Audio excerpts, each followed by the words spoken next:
इस कार्यक्रम के पुण्यार्चक है श्री महावीर प्रसाद जैन, श्रीमती जतन देवी, श्री कमल जैन, श्रीमती अनीता जैन, श्री मुकेश जैन, श्रीमती मैना जैन, तपेश जैन, मितुला जैन, अनुषा जैन, कृति जैन, स्नेहा जैन, दार्शनी जैन, महिपाल जैन, मीनाक्षी जैन, शुभम जैन, मर्यादा, कृतिका एवं समस्त परिवार। फर्म श्री द्वारिका मार्बल, कथन एक्सपोर्ट, यथार्थ emerald stone, Riddhi Siddhi mining, तलाई, काकरोली वाली, जिला राजसमंद, राजस्थान। स्वर्गीय श्री सुरेश जी जैन, धर्मपत्नी स्वर्गीय श्रीमती शिरोमणि जैन की स्मृति में श्री शशांक जैन, धर्मपत्नी श्रीमती कुमकुम जैन, पुत्र उमंग जैन, पुत्र वधू प्राची जैन, पौत्र निमित जैन, पौत्री अक्षता जैन, बेटी दामाद श्री अंकुर जैन, श्रीमती मानवी जैन, नातिन स्तुति जैन, अग्रिमा जैन। माता पिता श्रीमान रूपचंद जी जैन, श्रीमती कमला जैन, दिनेश जैन, रेखा जैन, दिवेश जैन, दिशा जैन, गंगवाल परिवार। प्रवासी मुंबई, निवासी ब्यावर।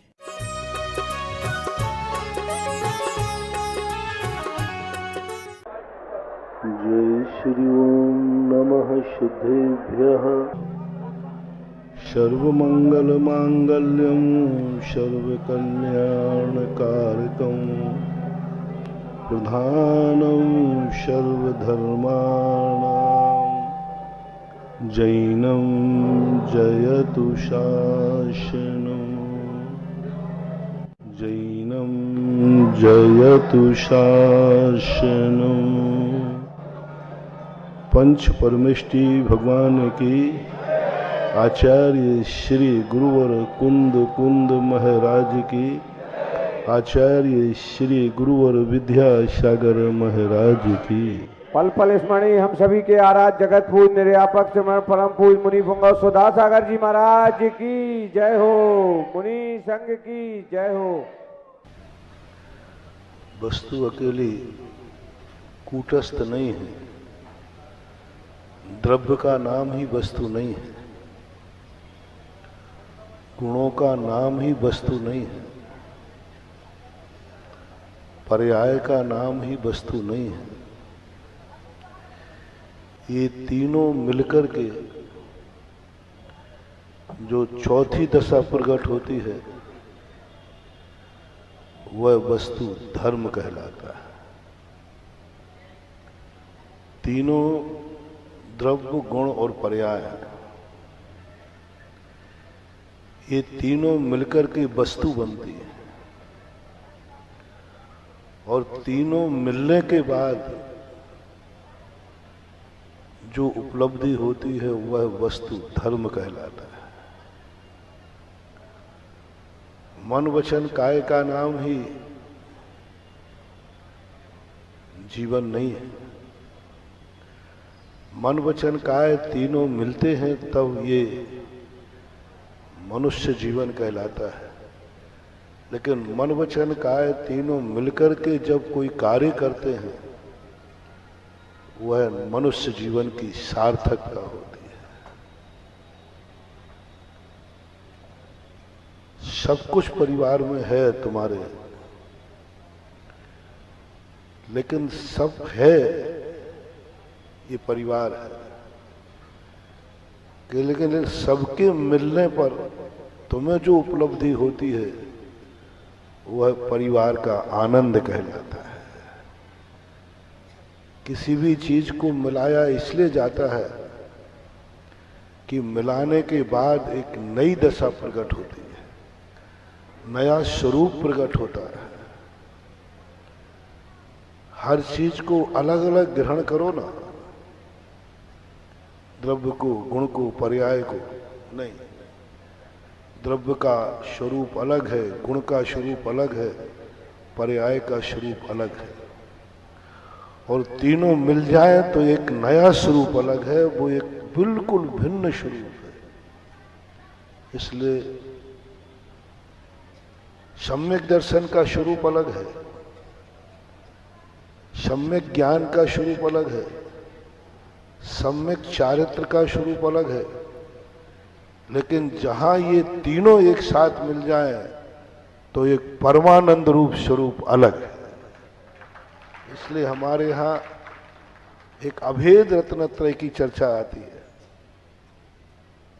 अभेद रत्नत्रय उसके लिए आपको सरल करके समझाते हैं। द्रव्य गुण पर्यायें जब एक मिलती हैं और एक रूप अनुभूति जब ज्ञाता करता है तो उसको वस्तु धर्म प्रकट होता है। और वो धर्म हमें चाहिए, हमें वस्तु नहीं चाहिए, वस्तु का धर्म चाहिए। धर्म हमें धर्मात्मा बनना है। आनंद वस्तु में नहीं है, वस्तु के धर्म में है। वस्तु में आनंद नहीं है, वस्तु के धर्म में आनंद है। भोजन में आनंद नहीं है, भोजन का जो धर्म है क्षुधा मिटाना, तृप्ति देना, उसमें आनंद है। जैसे हमने एक दिन कहा था, अर्थ क्रिया, वस्तु यदि सही अर्थ क्रिया में है तो हमें कुछ उपलब्ध कराएगा। वस्तुएं तो सदा विद्यमान रहती है। काल में आनंद नहीं है, वह काल हमें क्या उपलब्ध करा रहा है। उसी काल में रावण हार रहा है, उसी तिथि में राम जीत रहे। एक खुशी मना रहा है और एक दुख मना रहा है। विजयादशमी कैसी है? विजयादशमी कैसी है? लंका वालों से पूछो। विजयादशमी कैसी है? अयोध्या वालों से पूछो। उपलब्धि उसकी काल नहीं, कोई दसवीं, कोई चौथ, कोई तिथि नहीं। उस तिथि में जो उपलब्धि होती है उसको बोलते काल लब्धि। काल शब्द निंदनीय है, भयकारक है, यमराज का सूचक है। लेकिन काल के साथ लब्धि लग जाए, इस काल में हमें ये प्राप्त हुआ है, वो बहुत आनंददायी है। इतना आनंद है, समिष्टि सबको मिला करके हमें धर्म देखना है। गर्भ कल्याणक नहीं, जन्म कल्याणक नहीं, दीक्षा केवल ज्ञान मोक्ष कल्याणक नहीं। ये पांचों कल्याणक को मिलकर के जब पंच कल्याणक को देखते हैं तो जय जयकार ऐतिहासिक हुआ। गर्भ कल्याणक ऐतिहासिक, जन्म कल्याणक ऐतिहासिक, दीक्षा ज्ञान मोक्ष ऐतिहासिक नहीं, पंच कल्याणक ऐतिहासिक हुआ। वो अनुभूति, एक एक की अनुभूति करना, बहुत अंतर। वस्तु वही है, पांच के बिना छठवां कल्याणक तो, लेकिन जब मिलकर के देखते हैं। आपको जो कैसेट बनती ना, तो कैसेट बना रहता है, तो हमने कहीं दिखाओ ना, बोले नहीं महाराज अभी मिक्सिंग करना है। तो माने मिक्सिंग क्या ओरिजिनल है? बोले नहीं अभी मजा नहीं आएगा। और वो मिक्सिंग करके जब दिखाते हैं तो कहते हैं हाँ 3 घंटे की पिक्चर बन गई। ऐसा ही ये दुनिया है, ऐसे ही जिंदगी है। और सरल उदाहरण किए देता हूं तुम्हें। दाल और चावल होता है, और एक दाल चावल मिलकर खिचड़ी होती है। दोनों का स्वरूप एक है कि अलग अलग है? दो के अलावा क्या है? दो के अलावा कुछ है नहीं, लेकिन दोनों का कितना अंतर आ गया। एक दोनों मिलकर के पके हैं, वो खिचड़ी हो गई, सुपाच्य हो गई। और एक दोनों अलग अलग पके हैं और फिर मिलाया, वो दाल चावल हो गया। आज तक किसी डॉक्टर ने मरीज को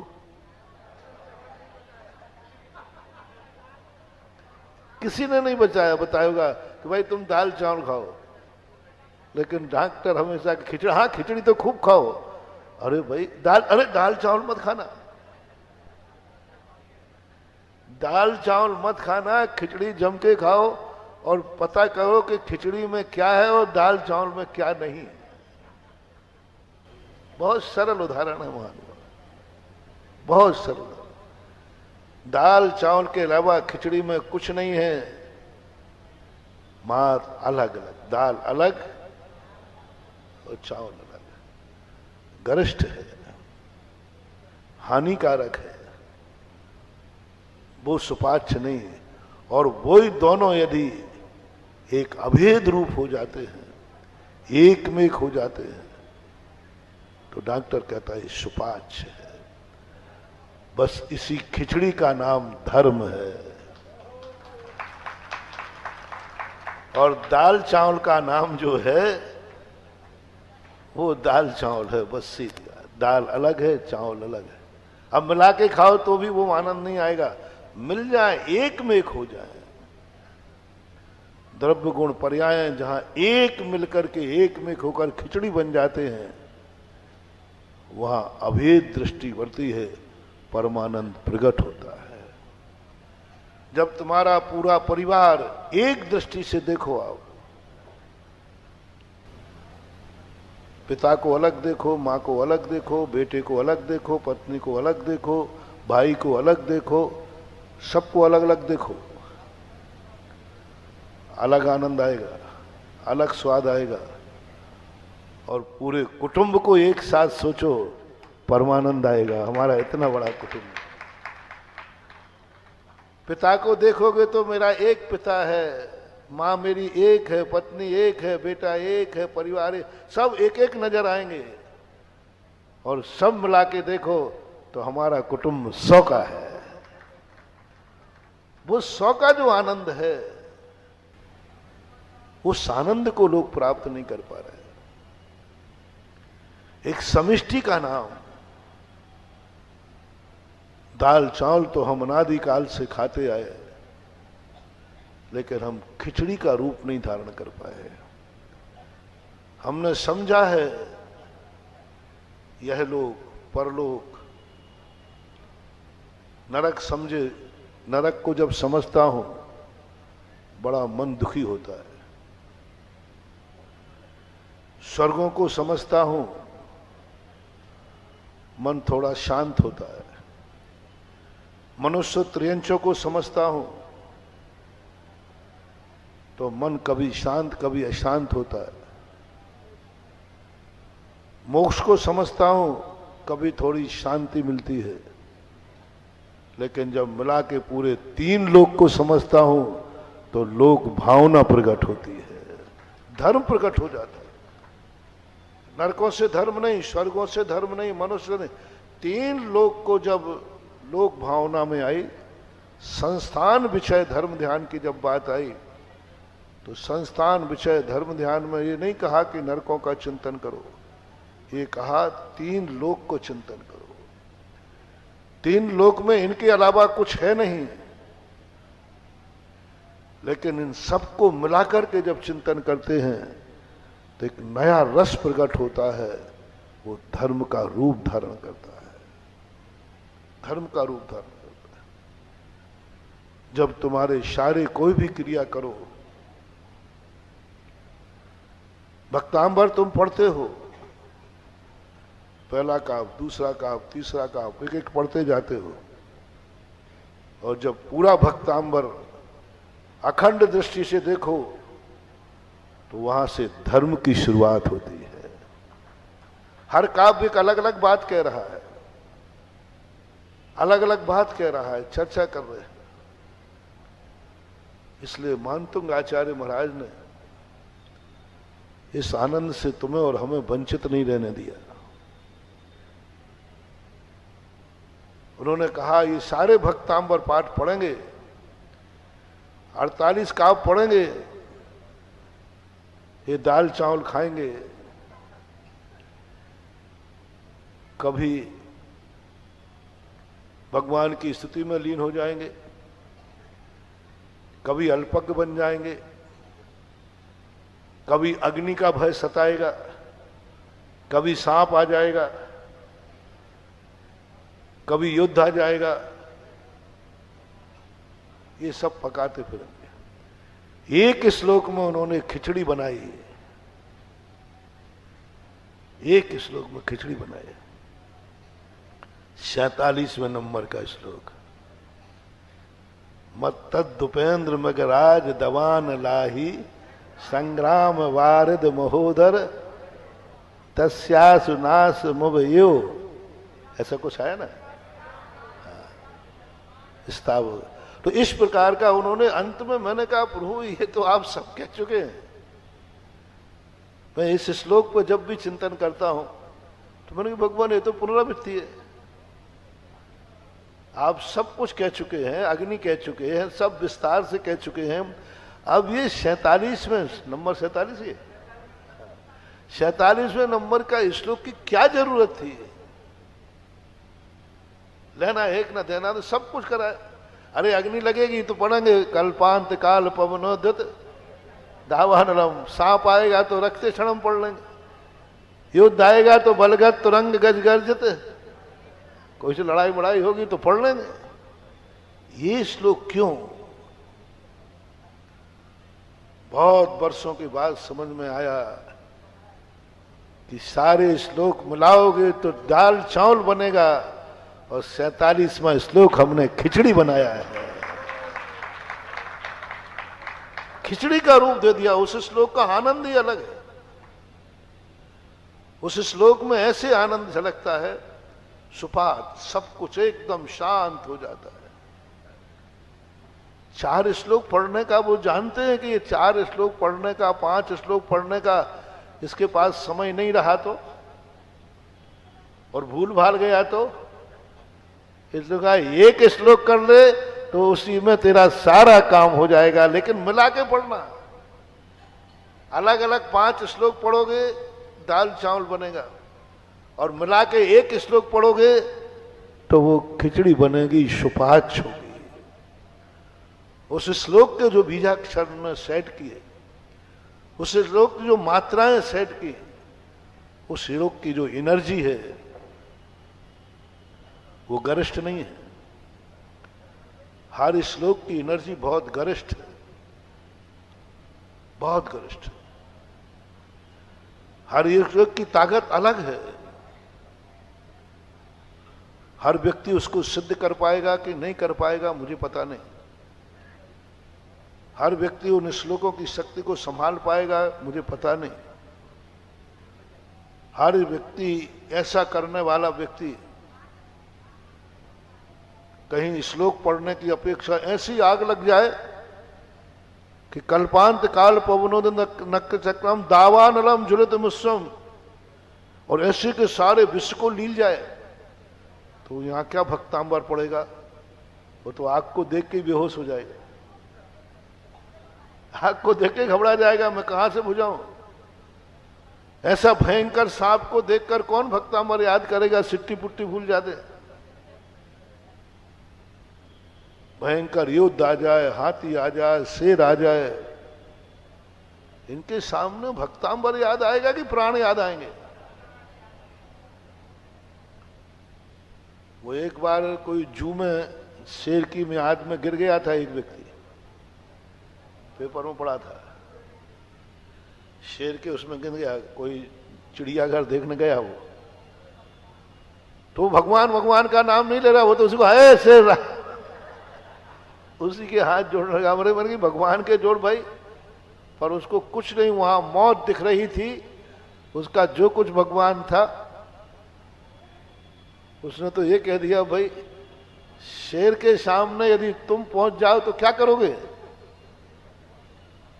तो सामने वाला कहता मैं क्या करूंगा, अब तो उसको करना है जो करना है,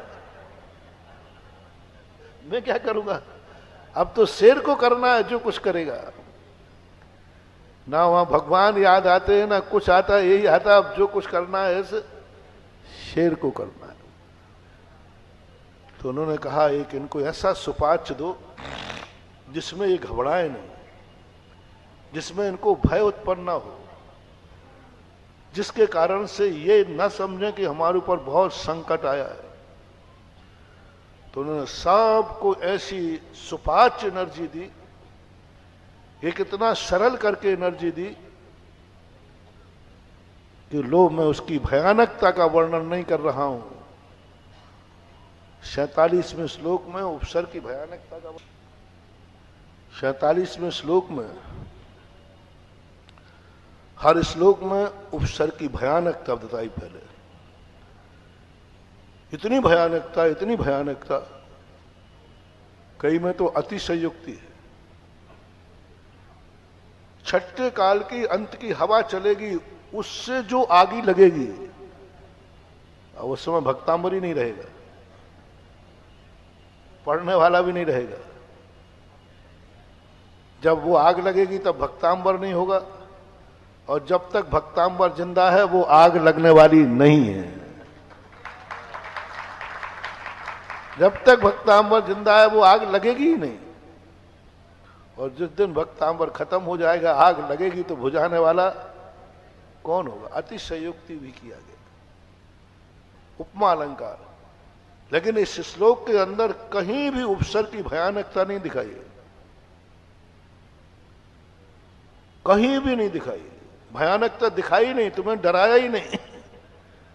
बस उन्होंने तो सबको मिला के कहा, बस तुम जाकर के एक बार भगवान का स्मरण कर लो, सब शांत हो जाएगा। नमोकार मंत्र को महामंत्र क्यों कह दिया गया? मैंने सारे मंत्रों में देखा, कुछ मंत्र इतने गरिष्ठ होते हैं, इतने वरिष्ठ होते हैं कि बड़े बड़े साधु भी संभाल नहीं सकते। बीजाक्षरों के मंत्र यदि तुम्हें दिए जाएं तो तुम्हारे लिए बहुत गरिष्ठ हो जाएंगे, सब संभाल नहीं पाएंगे, सबका मन उसमें स्थिर नहीं हो पाएगा। इसलिए जितने भी मंत्र तुम्हारे जाप में दिए जाते हैं उनके पीछे अस्या ऊषा नमा लगा दिया जाता है।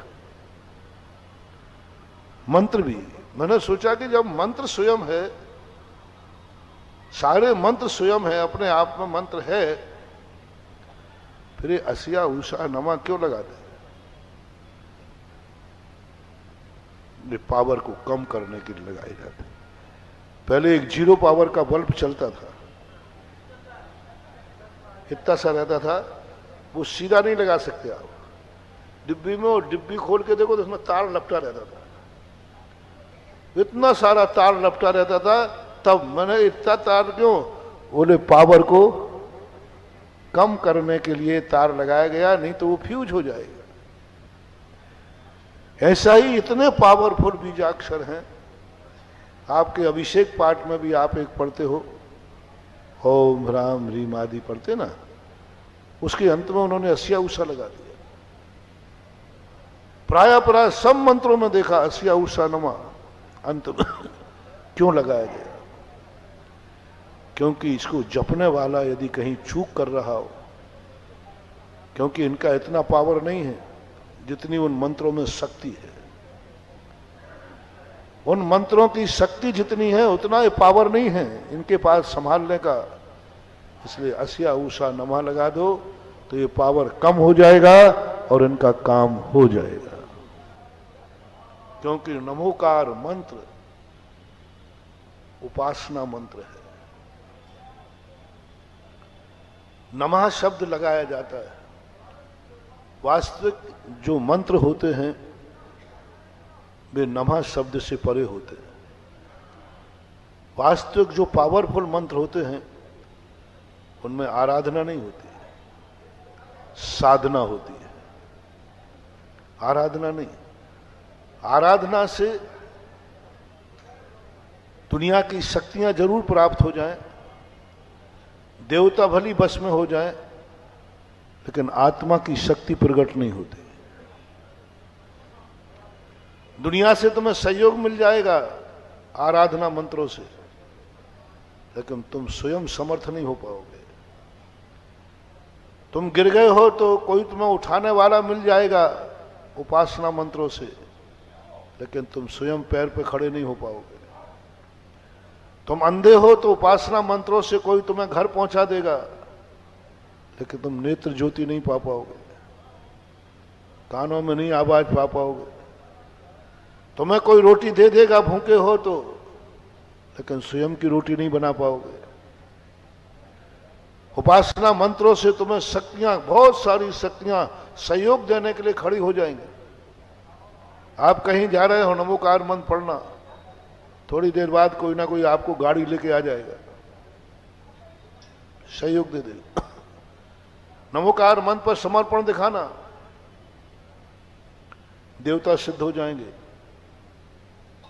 उपासना मंत्र, आराधना मंत्रों पे अंजन चोर को, अंजन चोर ने उपासना मंत्र जपा, ध्यान आराधना मंत्र जपा, देवता ने आकर के उसको आकाश में झेल लिया, बचा लिया। लेकिन यदि साधना मंत्र होता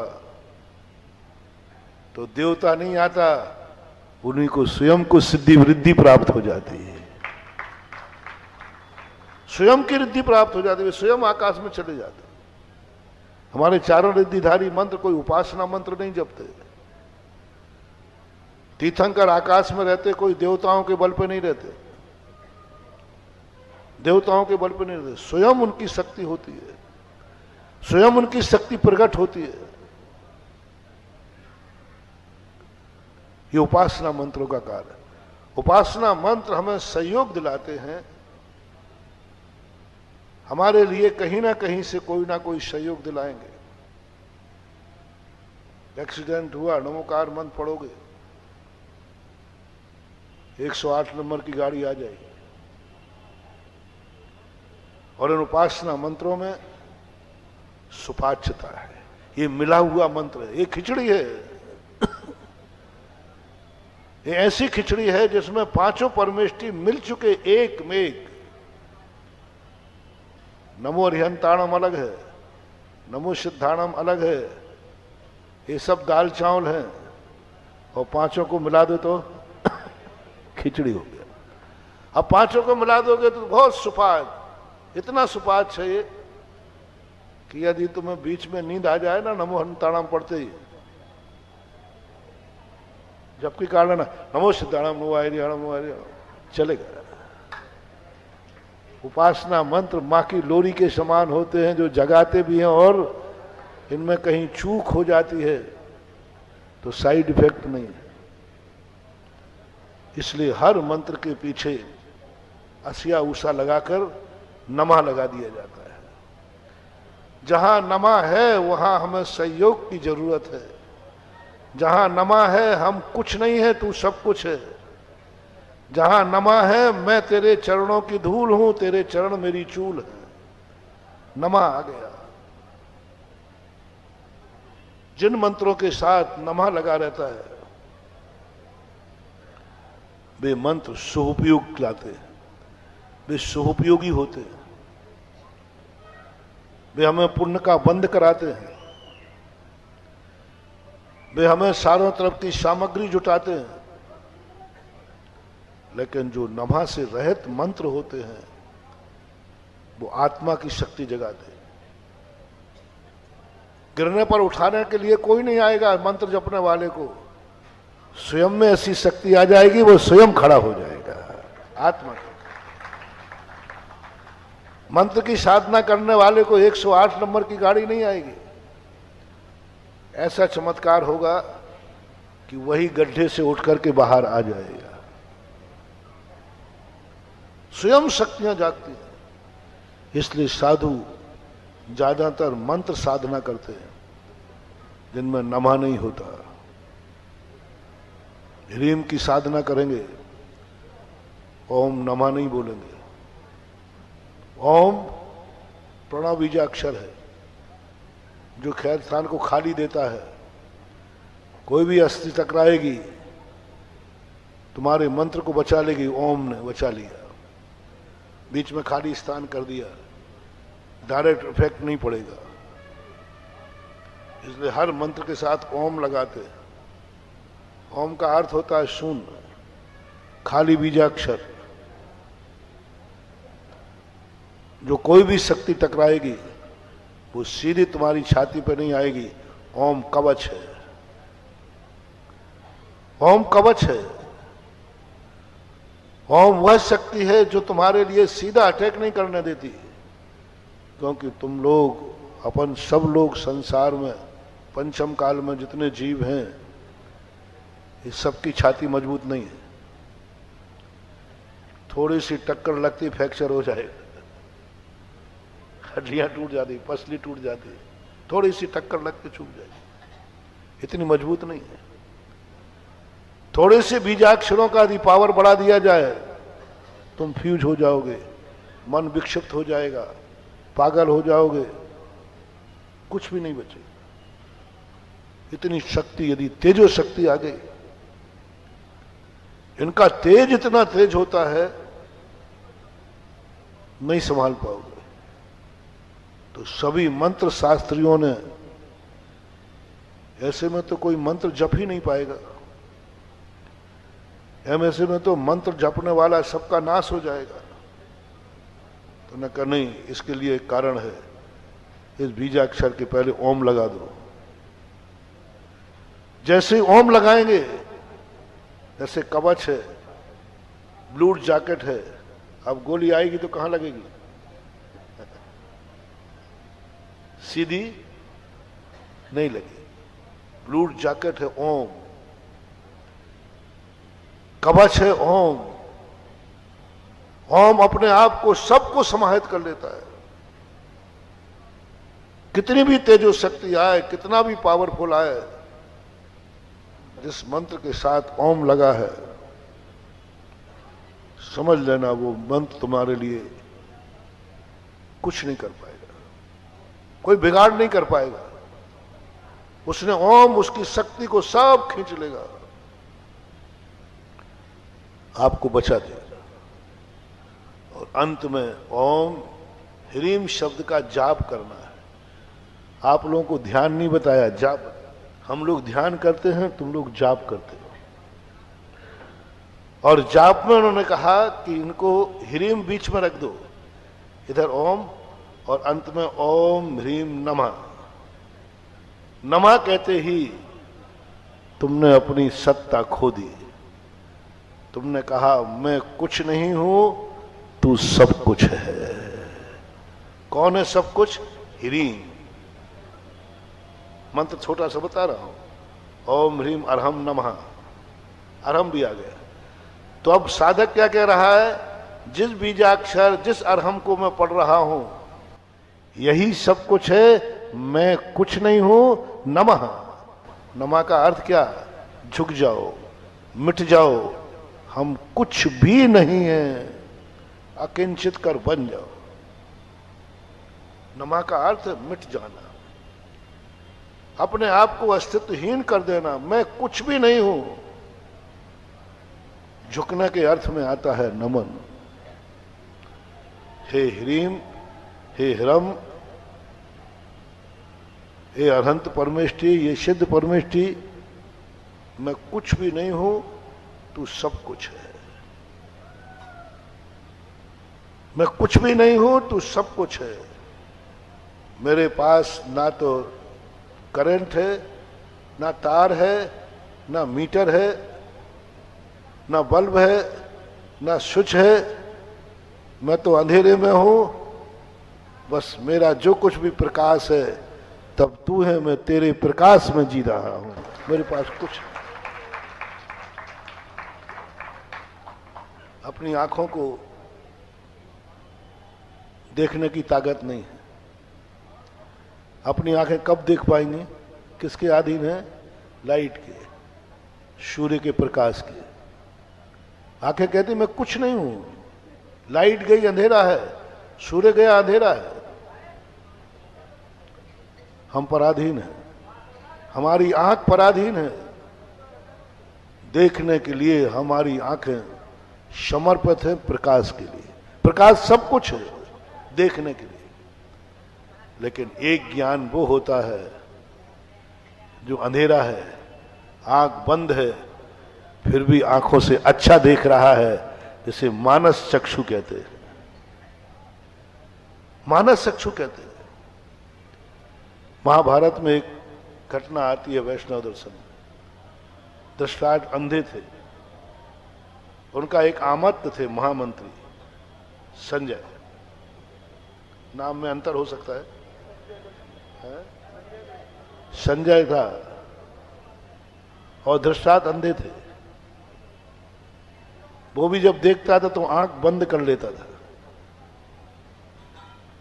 और आंख बंद में दोनों फोटो उतारो तो धृतराष्ट्र और संजय एक से दिखेंगे, लेकिन संजय आंखों से नहीं, अंतर मानस चक्षु से युद्ध की घटना धृतराष्ट्र को बिल्कुल हूबहू ऐसे बताता था जैसे वो सामने देख रहा। ये कहता मानस चक्षु, ये आत्मा की शक्ति है, ये प्रकट हुई गॉड गिफ्ट नहीं है, कोई देवता नहीं है, ये स्वयं की शक्ति प्रकट हुई है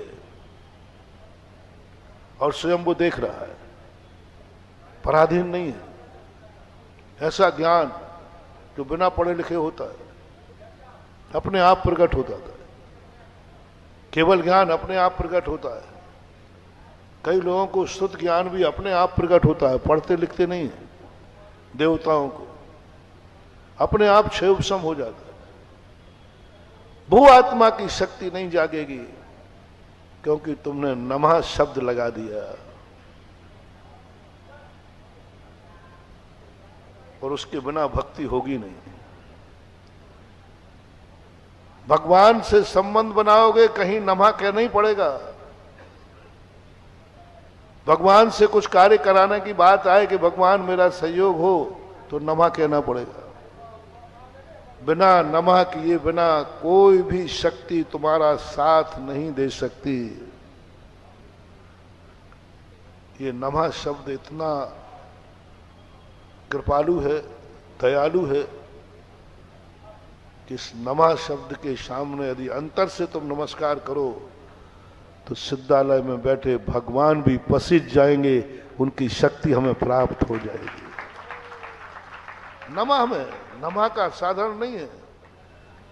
नमः शब्द कितना ज्यादा पावरफुल है कि वो सारे संसार की जितनी हमें शक्तियों का सहयोग चाहिए, वो शक्तियों का सहयोग हमें मिलना शुरू हो जाता है। चाहे भगवान हो, चाहे जनवाणी हो, चाहे देवता हो, कोई भी हो, नमः। और ये जो मंत्र है नमः वाले, उपासना वाले, इन मंत्रों में बहुत सरलता है क्योंकि मिले हुए, तुम मिले हो, दोनों एक में खो जाओ। भगवान और तुम दोनों एक में खो जाओ, एक हो जाओ। दोनों को मिलाकर के खिचड़ी बना लो। अभी भगवान अलग है और भक्त अलग है। भक्त याचना कर रहा है, भगवान मेरी सहायता करो। इसलिए अपन मंदिर जाते हैं, नमस्कार करते हैं। जाते ही नमस्कार, अपना अस्तित्व खो दिया, तू ही सब कुछ है। हर चीज में नमस्कार, तू ही सब कुछ है, मैं कुछ नहीं हूं। आपका पुण्य बढ़ता है, आपका सहयोग होता है, आपका काम हो जाता है। लेकिन जब ध्यानी व्यक्ति भगवान के सामने जाता है, वो भी जाता है, जिसको हमारे शास्त्रीय भाषा में पिंडस्थ, पदस्थ, रूपस्थ, रूपातीत ध्यान कहा। पूज्यवर सुखचंद्र महाराज ज्ञानार्णव। ये 3 ध्यान हैं, बड़े गजब के हम। ध्यान रखना, आपकी उपासना वही भगवान है, हमारा ध्यान। हम पिंडस्थ का ध्यान करेंगे, हम पदस्थ का ध्यान करेंगे, तुम पद का जाप करोगे, तुम पद से उपासना करोगे। नमो अरिहंताणम, पहला शब्द क्या लगा दिया? नमो, समर्पण कर दिया। हम नमो हटा देंगे, अरहंत का ध्यान करेंगे। अरहंत नाम से पूजा नहीं हो सकती, अरहंत नाम से भक्ति नहीं हो सकती, अरहंत नाम से हमें भगवान का सहयोग नहीं मिल सकता। अरहंत अरहंत अरहंत अरहंत अरहंत अरहंत, हाँ लगे जाओ। नमो अरिहंताणम, भगवान की कृपा हो जाएगी, आशीर्वाद मिल जाएगा, तुम्हारा काम हो जाएगा। एक शब्द लगाया, अरहंत अरहंत अरहंत अरहंत। जाप नहीं बनेगा, सहयोग नहीं मिलेगा, लेकिन अरहंत का ध्यान करते करते तुम इतने पावर हो जाओगे तुम खुद अरहंत बन जाओगे। नमो हटा देना, नमो लगाया तो अरहंत नहीं बन पाओगे, तुम स्वयं अरहंत नहीं बन पाओगे, अरहंत की कृपा हो जाएगी, अरहंत का सहयोग मिल जाएगा, जो तुम्हारी परेशानी है वो दूर हो जाएगी, क्योंकि आपने नमो अरिहंताणम लगा दिया। आप सदा भक्त बनोगे, नमो अरिहंताणम कहते रहोगे, सदा भक्त बन जाओगे, और नमो हरा करके अरहंताणम कहोगे, एक दिन अरहंत बन जाओगे। अब अरहंत बनने के लिए है पावर, है शक्ति। अरहंत भगवान को बनने के लिए हौसला चाहिए। क्या गजब है सूत्रों का। अरहंत बनने के लिए, भगवान के समान बनने के लिए उन्होंने कहा कि हे हेरा खेरा नहीं आएगा। मैंने कहा मैं अरहंत बनूंगा। जीरो पावर, पावर तो जीरो पावर का तो बल्ब है, और कौन से करंट में लगा, 11 केवी में। 11 केवी जानते हो, बड़ी बड़ी लाइन। अरे तू लगा ही नहीं पाएगा उसके पहले ही। कितने फीट से खींच लेती है? 25-50 फीट 100 फीट से खींच लेती। तू लगा ही नहीं पाएगा उसके पहले ही स्वाहा हो जाएगा। अरहंत बनने चला है, अरहंत बनने की बात कर रहा है। मुझे भक्त नहीं भगवान बनेंगे, एक नारा चला था आप लोगों के बीच में, गंजाइस्टों ने चलाया था।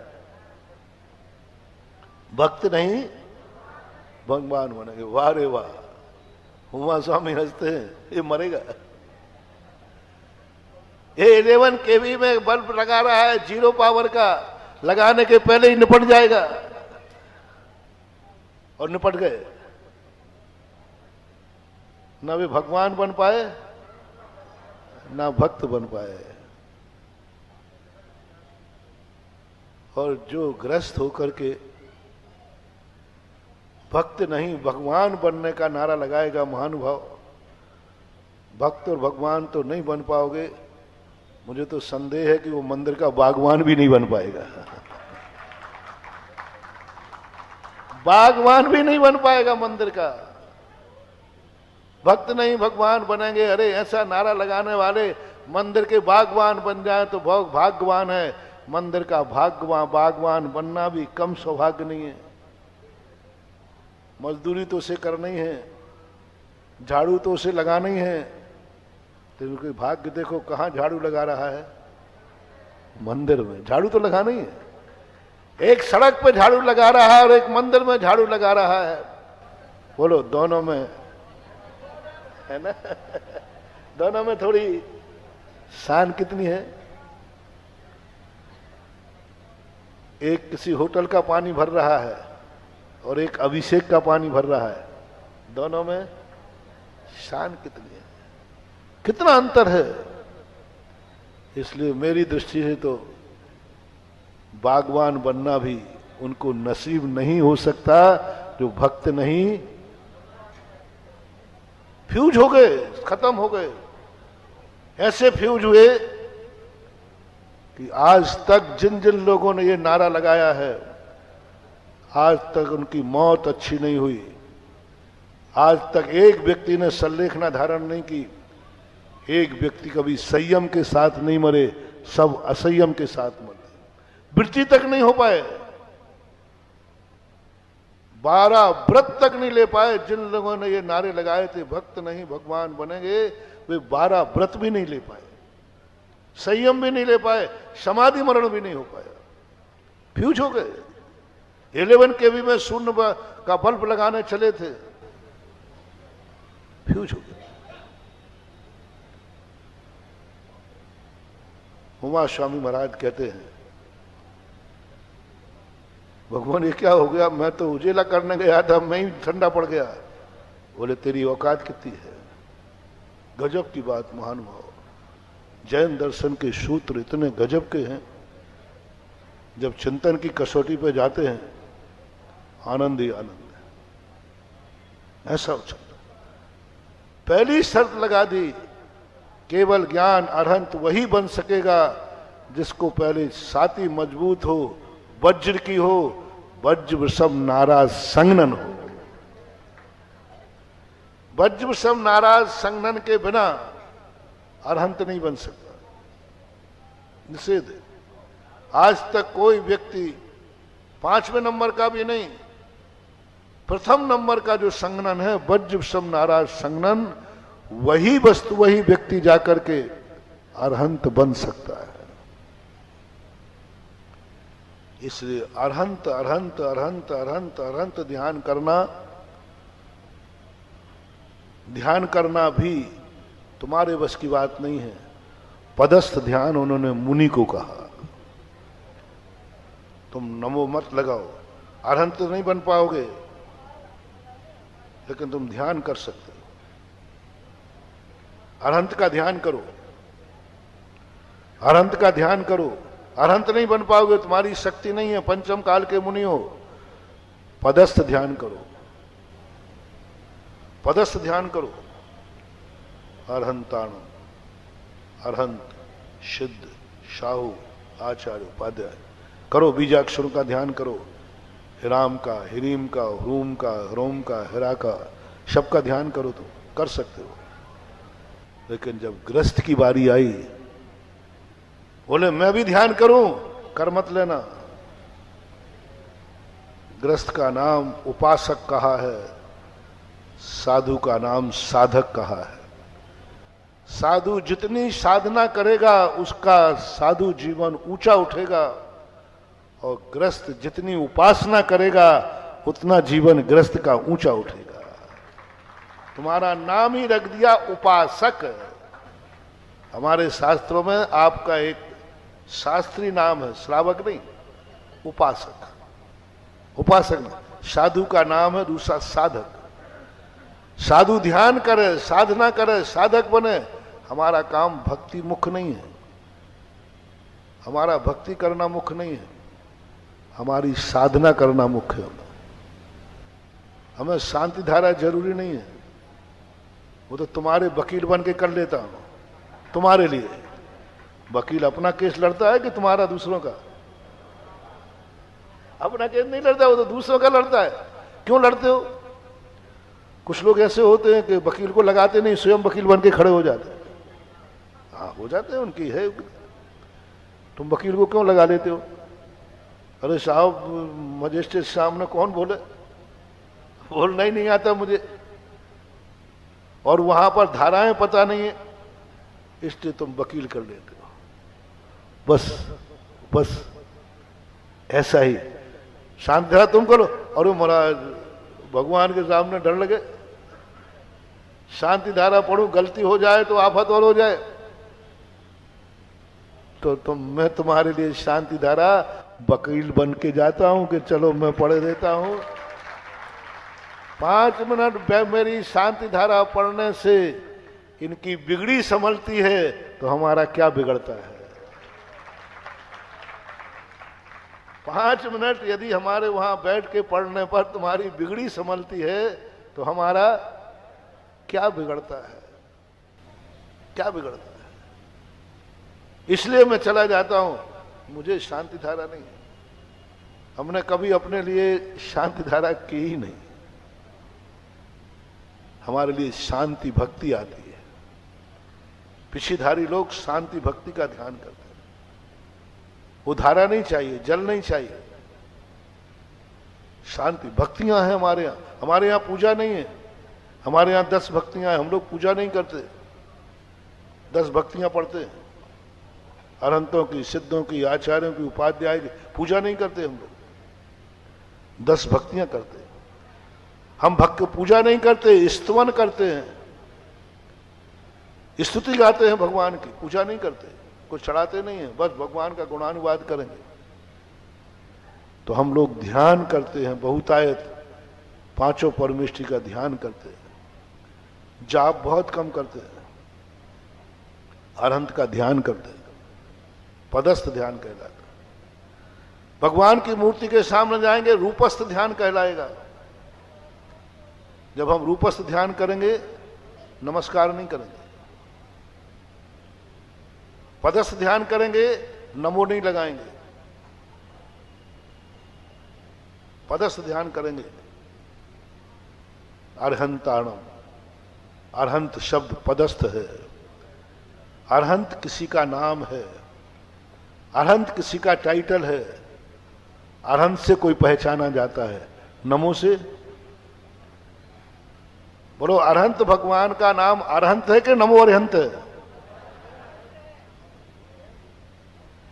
आचार्य का नाम आचार्य है कि नमो आचार्य है? नहीं, अरहंत है। पद कौन सा है? अरहंत। नाम क्या है? अरहंत। टाइटल क्या है? अरहंत। नमो क्या है? नमो भगवान का नाम ही नहीं है। नमो तो भक्त की देन है, नमो तो भक्त का टाइटल है, नमो तो भक्त की क्रिया है, भगवान की क्रिया नहीं हो। अरहंत में एक एक अक्षर में भगवान छुपा है, एक एक अक्षर में भगवान का स्वरूप छुपा है, एक एक अक्षर में भगवान की शक्ति छुपी है। अरिहंताणम, जिन्होंने अरि को नमस्कार शांत किया है। अरिहंतम शब्द का एक एक अरि दुश्मन, हंताणम दुश्मन को नाश किया है। किसने किया है दुश्मन को नाश? बोलो, अरहंत ने।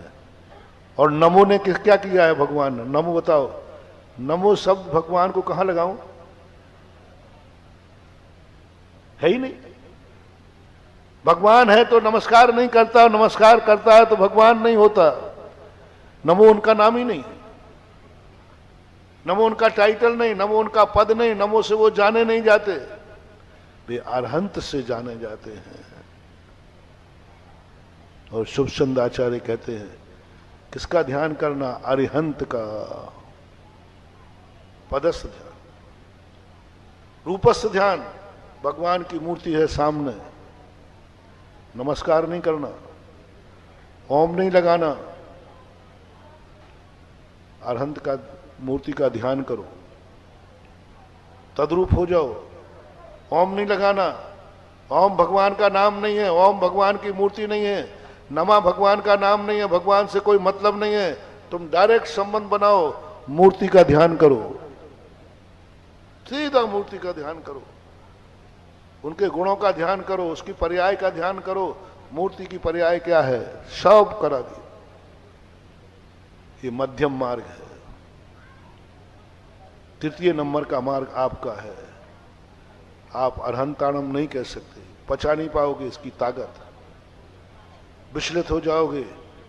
अरहंत कहते ही मैं अरहंतों का ध्यान करूंगा, और थोड़ी सी झपकी आ गई तो एक झापड़ पड़ेगा, दिन में तारे दिख जाएंगे। ध्यान में थोड़ा ही सा तुमने अरहंतों का ध्यान करते मक्खी आगे भगा दिया, तो मक्खी तो बाद में पड़ेगी, तुम में एक झापड़ पड़ेगा, तिलमिला जाओगे। डायरेक्ट करंट है, डायरेक्ट डायरेक्ट है। तुम नहीं कर सकते, प्रमाद नहीं कर सकते, थोड़ी सी चूक नहीं कर सकते, तुम ध्यान से भ्रष्ट हो जाओगे। किसने कहा?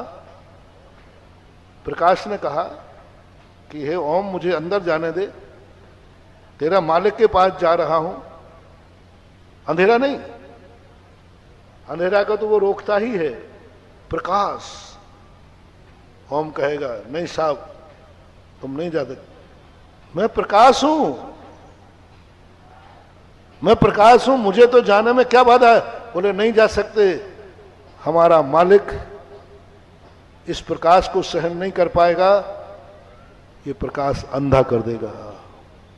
होता ना 12 बजे का जब सूर्य होता है, अपनी आंखें देख नहीं पाते, देख नहीं पाते।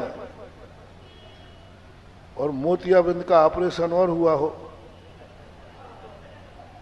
पंकज 12 बजे का सूर्य दिखाऊं? अब महाराज जी वो चश्मा लगा लूं काला? हाँ लगा लेते, देख नहीं सकते। ओम कहता है हे प्रकाश, हे तेज पुंज, तुम अनंत हो, तुम शक्तिमान हो, तुम शक्ति हो, लेकिन मेरा मालिक इस प्रकाश को सहन नहीं करवाएगा वो अंधा हो जाएगा। कई बार सूर्य को देखने के बाद अपन दूसरी तरफ देखो तो एक बार संभवतः 1980 में एक ग्रहण पड़ा था, 80 की बात है। हम लोग द्रोणनगर में थे पूज्यवर के साथ, ग्रहण पड़ा था। उस समय ग्रहण को देखने की मनाही थी और बहुत भयंकर। आचार्य सिंह ने हम लोगों को कमरे में बैठा के दरवाजे पे बैठ गए थे। वो जानते थे ये छोकरे कोई ना कोई बहाना बनाएंगे, और नहीं बनाएंगे तो हम लोगों को बड़ी लड़क की देखना तो है। आचार्य का नहीं देखना, क्योंकि उसमें हल्ला ऐसा था कि देखने से आंखें। और फिर एक वो होता है, वो चश्मा आता था। हाँ, वो चश्मा उस समय कहाँ था, या वो एक्सरे की फिल्म होती ना, फिल्म, उससे देखते, सहन नहीं कर पाए। ऐसा ही ओम कहता है कि हे प्रकाश, हे शक्तिमान, हे शक्तियों, मेरा मालिक कमजोर है, मेरे मालिक ग्रस्त है, मेरे मालिक का ज्ञान भी कमजोर है, मन भी कमजोर है, वचन भी कमजोर है, वो इसे सहन नहीं कर पाएगा। आपको थोड़ा सा इस तेज को कम करो, इस करंट का थोड़ा पावर कम करो। क्या आपके घर में 11 kV का पावर आता है जिनसे बल्ब जलते हैं? कम कर देते हैं। आपका जो कंट्रोलर होता है ना, वो कम कर देता है। ऐसा ही क्या कम होता होता ओम को वह रोक देता है, और फिर अंदर आते ही भक्त कहता है, भगवान ये भी मेरे से सहन नहीं होता है, मैं तो लो आपके चरणों में झुकता हूं, आप जानो, आपका काम जाने, मैं तो सुनता हूं। ओम नमः जो शब्द है, समय आपका हो गया। आज प्रसंग बहुत अच्छा चल रहा है, बहुत अच्छा विषय था। तो कहने का अर्थ है कि सारी दुनिया को एक समष्टि के रूप में देखो। वस्तु स्वभाव, वस्तु द्रव्य, द्रव्य गुण पर्यायों को मिलकर वस्तु होती है। हमें वस्तु से मतलब नहीं, प्रारंभ का वाक्य याद रखो। हमें वस्तु से मतलब नहीं, हमें वस्तु के स्वभाव का नाम धर्म है। और इन तीनों को अलग अलग देखोगे तो वस्तु बनेगी, और तीनों को मिला करके देखोगे तो वस्तु धर्म बनेगा। और धर्म में आनंद है, वस्तु में आनंद नहीं है। महावीर भगवान की जय। इस कार्यक्रम के पुण्यार्चक थे श्री महावीर प्रसाद जैन, श्रीमती जतन देवी, श्री कमल जैन, श्रीमती अनीता जैन, श्री मुकेश जैन, श्रीमती मैना जैन, तपेश जैन, मितुला जैन, अनुषा जैन, कृति जैन, स्नेहा जैन, दर्शनी जैन, महिपाल जैन, मीनाक्षी जैन, शुभम जैन, मर्यादा, कृतिका एवं समस्त परिवार। फर्म श्री द्वारिका मार्बल, कथन एक्सपोर्ट, यथार्थ emerald stone, Riddhi Siddhi mining, तलाई, काकरोली वाली, जिला राजसमंद, राजस्थान। स्वर्गीय श्री सुरेश जी जैन, धर्मपत्नी स्वर्गीय श्रीमती शिरोमणि जैन की स्मृति में श्री शशांक जैन, धर्मपत्नी श्रीमती कुमकुम जैन, पुत्र उमंग जैन, पुत्र वधू प्राची जैन, पौत्र निमित जैन, पौत्री अक्षता जैन, बेटी दामाद श्री अंकुर जैन, श्रीमती मानवी जैन, नातिन स्तुति जैन, अग्रिमा जैन। माता पिता श्रीमान रूपचंद जी जैन, श्रीमती कमला जैन, दिनेश जैन, रेखा जैन, दिवेश जैन, दिशा जैन, गंगवाल परिवार। प्रवासी मुंबई, निवासी ब्यावर।